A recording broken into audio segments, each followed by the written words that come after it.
नमस्कार दोस्तों। आज हम उस सवाल पर बात करने जा रहे हैं जिसने निवेशकों के बीच हलचल मचा दी है।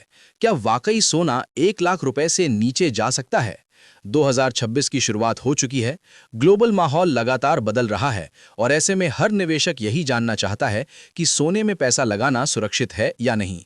इसी खास मुद्दे पर मार्केट एक्सपर्ट शरद कोहली के विश्लेषण के आधार पर आज हम आपको पूरी तस्वीर समझाने जा रहे हैं। देखिए, सोना कोई साधारण कमोडिटी नहीं है।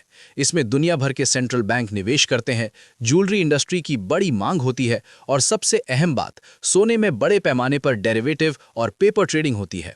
यही वजह है कि सोने की कीमतों में तेज उतार चढ़ाव दिखाई देता है। कई बार कीमतें अचानक ऊपर जाती हैं तो कभी मुनाफा वसूली के चलते गिरावट भी आती है। 2026 में भी यही पैटर्न देखने को मिल सकता है। एक्सपर्ट्स मानते हैं कि शॉर्ट टर्म में करेक्शन संभव है। कुछ समय के लिए सोना दबाव में आ सकता है, लेकिन लॉन्ग टर्म ट्रेंड अब भी मजबूत नजर आता है। सबसे बड़ा फैक्टर है जियोपॉलिटिकल टेंशन।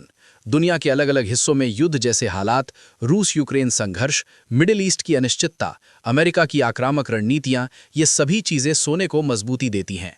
जैसे ही वैश्विक तनाव बढ़ता है, निवेशक सुरक्षित ठिकाने की ओर भागते हैं और सोना चमकने लगता है। यही वजह है कि अंतर्राष्ट्रीय खबरों पर नजर रखना सोने के निवेशकों के लिए बेहद जरूरी है।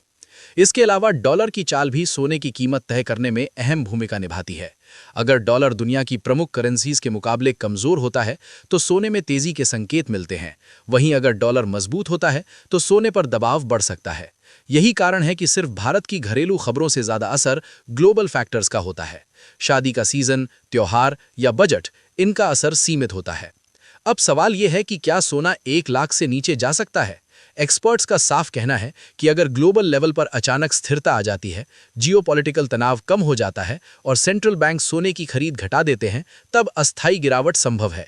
लेकिन मौजूदा हालात को देखते हुए बड़ी और स्थायी गिरावट की संभावना कम नजर आती है। लॉन्ग टर्म में सोना अब भी एक मजबूत एसेट बना हुआ है। निवेश के तरीके की बात करें तो एक्सपर्ट्स ज्वेलरी को निवेश के तौर पर सही नहीं मानते, क्योंकि उसमें मेकिंग चार्ज और शुद्धता का नुकसान होता है।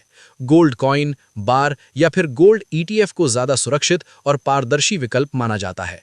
डिजिटल गोल्ड को लेकर भी सावधानी बरतने की सलाह दी जा रही है, क्योंकि उस पर नियामकीय नियंत्रण सीमित है। निष्कर्ष साफ है, सोने में निवेश करते वक्त भावनाओं में बहने की बजाय रणनीति बनानी होगी।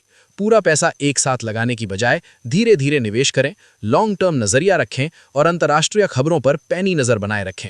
सोना शॉर्ट टर्म में भले ही हिले, लेकिन लंबी दौड़ में अब भी मजबूत दिखाई देता है। तो दोस्तों, अगर आपको ये विश्लेषण काम का लगा हो तो वीडियो को लाइक जरूर करें, अपने दोस्तों के साथ शेयर करें और ऐसे ही सटीक और भरोसेमंद मार्केट अपडेट्स के लिए हमारे चैनल को सब्सक्राइब करना बिल्कुल ना भूलें। हम मिलते हैं अगली बड़ी खबर के साथ। नमस्कार।